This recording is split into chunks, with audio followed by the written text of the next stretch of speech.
No mistake at all. You know what you love. You know what you got. You know how rare it is to find a Deshaun Watson, a superstar, may I say. I mean, now I know in my group text when I write Deshaun, I ain't got to write Jackson anymore. And I know how to spell, and I know they spell differently. People know Deshaun is starting to get noticed by one name. Deshaun's special, bro. So, look, he's too rare to say, oh, I love you, but I'm going to let you go. And let's talk about how the journey looks to find a Deshaun Watson through the draft, through free agency, whatever ways that you find a special quarterback.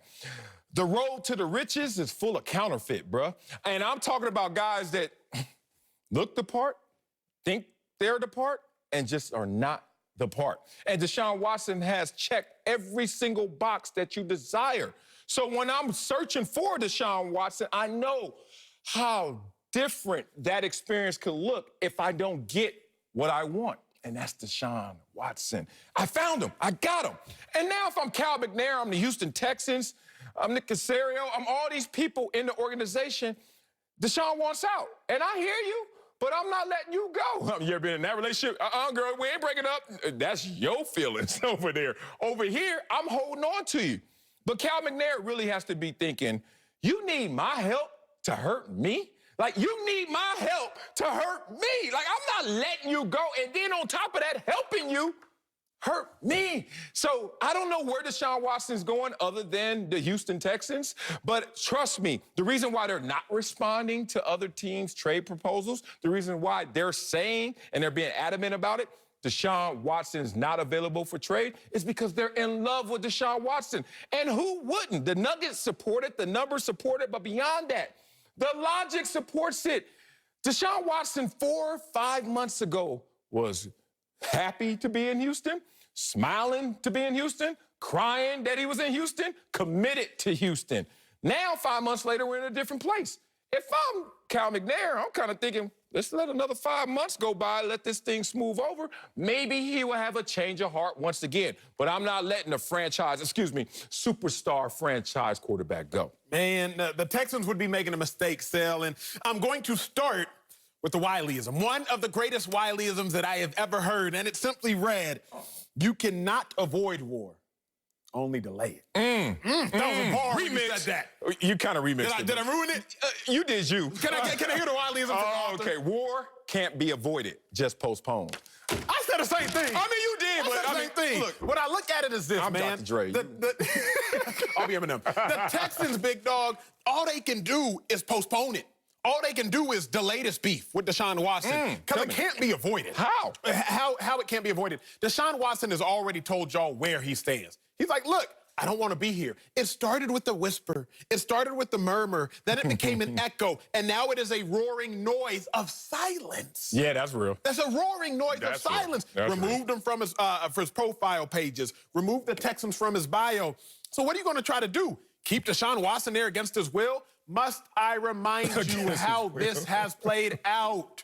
Earl Thomas, probably the greatest Seahawk of this generation. Probably inarguably the greatest Seahawk. He is a first ballot even before Russell Wilson is a first ballot. Preach. Look at Pro Bowls and look at all pros. Preach. Remember how Earl Thomas left Seattle? With same the middle Earl finger? Thomas, like that. That's how Earl left Seattle. Where you at now? Let's talk about how Jalen Ramsey left Jacksonville. Jalen Ramsey, one of the best cornerbacks of this generation. He leaves Jacksonville beefing with his head coach, Doug Marrone, on the sideline. They're throwing tantrums back and forth. There they go. There they go. There they go. Is that what y'all want? Houston, now. I'm not saying Deshaun Watson is that kind of guy. No, that's not what I'm sitting here and saying. I'm not saying that. But I also, from what we've seen of Jalen Ramsey lately, Jalen Ramsey ain't that kind of guy. Golden Tate doesn't. Let me stop. Yeah, like that was brought out of these kind of dudes based on certain situations they don't want to be in. So as I look at it, Texans, how y'all think this gonna play out? We just gonna sit here and hopefully Deshaun Watson gets happy, even though he's gotten more and more upset. He wasn't crying tears because he was happy to be in Houston. He was crying tears over $156 million or whatever contract he got. Those were the tears he was crying. I don't think he was ever in love with Houston. He was in love with that contract, big dog. Huge mistake the Texans would be making. You took me some places. Let's see where we'll go. All those examples, they wanted to go somewhere else to go get the big money. The big money. Or they wanted it to stay there. Or wanted a new contract He wanted a new contract there. Yeah, you're right. They all have the same agent. Shout out to David. Respect to that. So maybe this is the game plan. However, when you already have the money, let me tell you, when I was broke, I was a little crazier. I told you I was a thief growing up, right? Like, dog, I didn't stop stealing until I was like 17, until I got caught. High school, senior year. And then the police came, and they said, look, we could take you, or we could give you to your principal. And the principal vouched for me, thankfully. And I stopped stealing in that moment. That's real talk. Like, I had stop, thief, me. Everywhere I went, but I stopped then, because I was broke. Now, it's no validation and no justification to steal, but that was my mindset. That was my justification. But now, I dare you to tell me to go steal something. Man, I got it. I ain't nothing. And look, when Deshaun Watson's pockets are up here, like, what? And somebody gonna say, hey, man, I want you to risk some of that. It's not the same mindset, bro. He's in a different place. It's gonna be interesting when this gets to the rub, the fire. What's he gonna do? When's that? April 29th. When's that? Draft time. We'll see really what you're gonna do. Are you gonna act like those pockets are fat, or are you gonna act like they're empty? Here's the thing about it. How does Deshaun Watson act out? That's my thing. Knowing who he is in character, knowing who he is in perception, and then watching what those other guys have went through, what is Deshaun Watson going to do practically to scare this organization from still cutting those checks and making sure he is their franchise quarterback? What can he do? That's my only conversation I really want to hear. Is what are your steps to force their hand? Because last time I checked, they are not going to help you hurt them. But so let's go somewhere, big dog. You are far more relationally conscious and experienced than I am. What the hell are you talking about? You are. You about to say something bad. Yeah, you are. Relationally. I'm going to defer to you as far as relationships. Okay. But in my limited experience in relationships, I know this much. It's all your fault, too. In the past, I was trying to end a relationship, big dog, and couldn't get out of it. Couldn't get out. I'm like, oh, no, well, let's stay in this relationship. No, I'm good. No, I'll stay in this relationship. No, I'm good. No, I'll stay in this relationship. Stalker. I want out. Stalker. See, the more they tried to cling to, the more aggressive I had to get. Great point. So now I look like the prick. Now I look like the bad guy. Now I look like the jerk because at first I just want to do this peacefully. I just want to do this amicably. Like, let's just go different directions. You'll be better off. I'll be better off. They tried that. But I like that. You keep holding on tight. Now I got to get off me. Yeah. What do y'all want Deshaun to do, Sal? You want him to act like James Harden? You want him to go up to the podium and just completely disrespect the franchise and, to a degree, the city? Like, what do you want what do you want Deshaun Watson to do? If I look at it, it can be a win-win. You got a new head coach. You got new management. You need to build a new culture. J.J. Watt is no longer there. Yeah. Your cultural icon is now exclusively Deshaun Watson. But hint, America, culture is always run through a conduit in the locker room. The Patriot way was run through the conduit of Tom Brady. So the culture that the coaches are going to create in Houston has to move through a conduit in the locker room. If Deshaun Watson does not want to be that conduit, then the culture will never be created. So you might as well just find somebody else, use somebody else, establish your culture, and do what you got to do in Houston without Deshaun. You're on fire now, and you keep bringing her up. I think you still want her. You just trying to send out them bat signals. You ain't slick. Multiple different people. Really? Damn, you break up with everybody like that?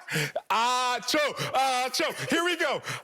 What is Deshaun going to do? Get out of shape? James Harden? What are he going to do? Throw passes in the ninth row? I love to hear people smoke. I love it, dog. You know I don't fight. I will not fight. People all the time try to punk me because I won't fight. And I'm still not a punk. It's like, I'm not fighting you. However, I'm listening to what you're saying, and I'm going to twist those words around you and choke you with them. I'm going to twist the words around you and choke you with them. The hell can Deshaun Watson do when he got $156 million? Stood out? Okay, then they start taxing you. Then you start looking like, damn, I had $156 million in this alternate universe I used to live in. But now, because I'm not happy here, that's dropped down. That continues to drop down. Look, I'm not saying he can't play this all the way through and flex, but boy, I haven't seen many do that flex, especially in the game of football. But here's the question then, Sal. who wins in that outcome? Oh, I can tell you. And the outcome of Deshaun Watson sits out and now the Texans are finding him. Nobody wins when the family feuds. So the Texans not winning. You think because your Deshaun's star not gonna quarterback play? sitting getting fined. Deshaun's not winning because he's getting fined. And then when he shows back up, if he shows back up, operative word there being if, he ain't gonna be happy. Why ain't he gonna be happy? Because I just finished getting taxed by y'all because I wanted to go. Y'all didn't want to let me leave, and now y'all finding me for being here. Make it make sense. I will make it make sense. They went 4-12. You think Deshaun was happy going 4-12? No. Off season, you get to recoup, you get to think about it, you get to reflect, and all of a sudden now you have a change of heart. But going through 4-12, hell, you know what? You weren't happy. And you just so happened to lead the league in passing yards, unhappily. You led the league in yards per attempt, unhappily. Oh, my God. Stay unhappy, Deshaun, if I'm the Texans. Because let me tell you one thing about culture. And shout out to Ben Horowitz, the famous VC, Columbia alum, who talks about what culture really is. It's not mantras on the locker room. Exactly right. It's what's rewarded. It's what's rewarded. Deshaun Watson is building a positive culture because he was rewarded for great play. Now, even if he's unhappy, I don't think he's going to poison the well because he didn't poison the well when they went 4-12. My last point is this. Remember this when we're talking intangibles. Football is a great game of skill and a greater game of will. Deshaun Watson has too high a character to go out there and willingly now not want to contribute to his own success. I know he was unhappy last year and he balled out. He might have to do that again. Coming up, Cam Newton.